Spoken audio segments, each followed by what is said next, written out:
See, I'm the type of person that I don't want to win, I must win. Vince Lombardi, who was the greatest coach of the 20th century, he said, winning isn't everything, but wanting to win is. I want to win.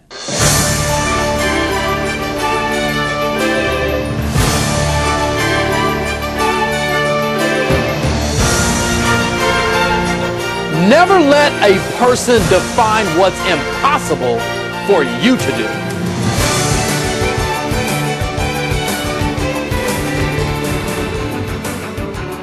You can never let another person's experiences become your reality. Does that make sense? World-famous motivational speaker Les Brown says, and I quote, "Johnny's message will change your life. I guarantee it." Oh, you can't tell me it's not possible to win. Somebody's winning every day. Brian Flanagan, corporate trainer for Zig Ziglar Training, says, "Johnny's message has challenged us and inspired our audience." And if somebody's going to knock the ball out of the ballpark, why can't it be you? Andrew Cawthon, president and CEO of Heritage Capital Corporation, says, "In over 30 years, I've never seen anyone captivate an audience like Johnny." I just want you to take action. Avis Smith of American Airlines says, "Johnny's message has brought the life back to our team, even in the midst of adversity." They say that the first impression is the lasting impression. First impression is the lasting impression. When you see a person for the first time, the human mind will begin to formulate opinions. Studies show that over 100 opinions are formulated in just a few seconds just based on a first impression. It's not based on what you know, it's based on what you see, what you experience just in a matter of seconds. So when someone walks into a room and you see this person, we begin to label. The human mind, it does it automatically, subconsciously, even without thinking about it. We put people in a box based on what we see.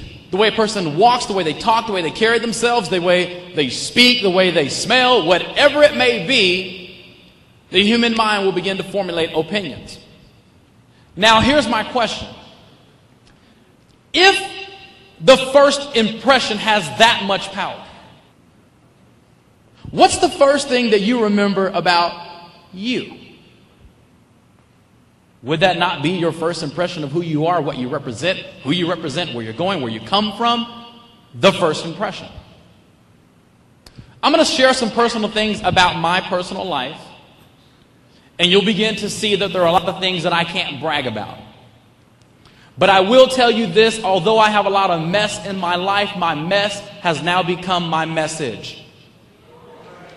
And what I do is more of an obligation to give back.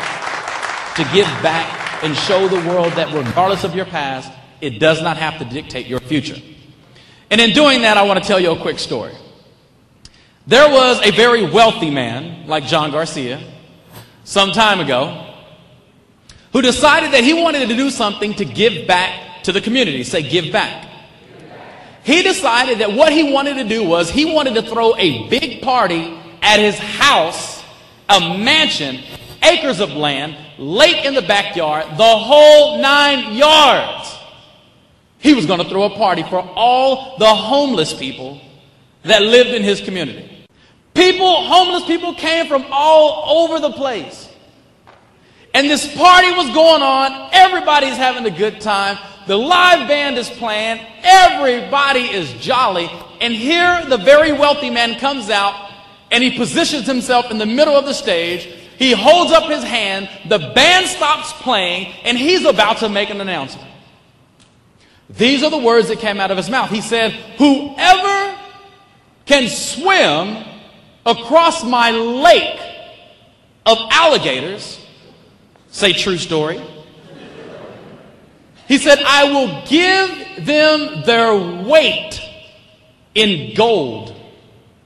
So if you weigh 120 pounds, you're going to get 120 pounds of gold. Now, in the midst of him saying this, there was a splash.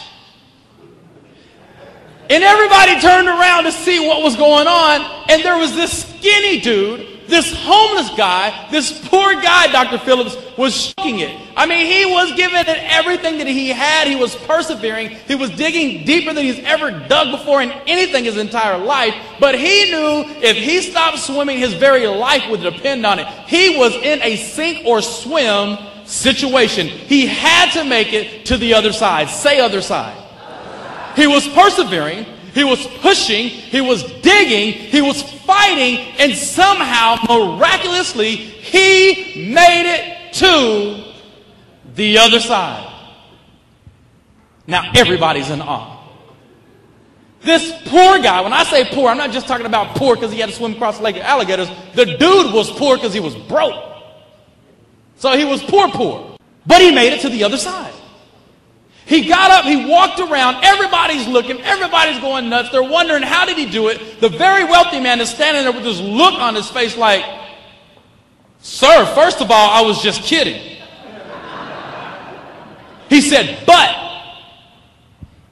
if you could tell me how you mustered up all this energy, John, if you could tell me how you found this thing inside you that said, I want to live, and you tapped into that thing in such a way that it forced you, it caused you to make it to the other side. If you can tell me how you did that, if you can tell me the recipe of true success like what you just tapped into, I will give you double your weight in gold. And this very poor individual, dripping wet, weighs about $105. Looks at the very wealthy man and says, sir, there's no need to bother. Just show me the person who pushed me in the water.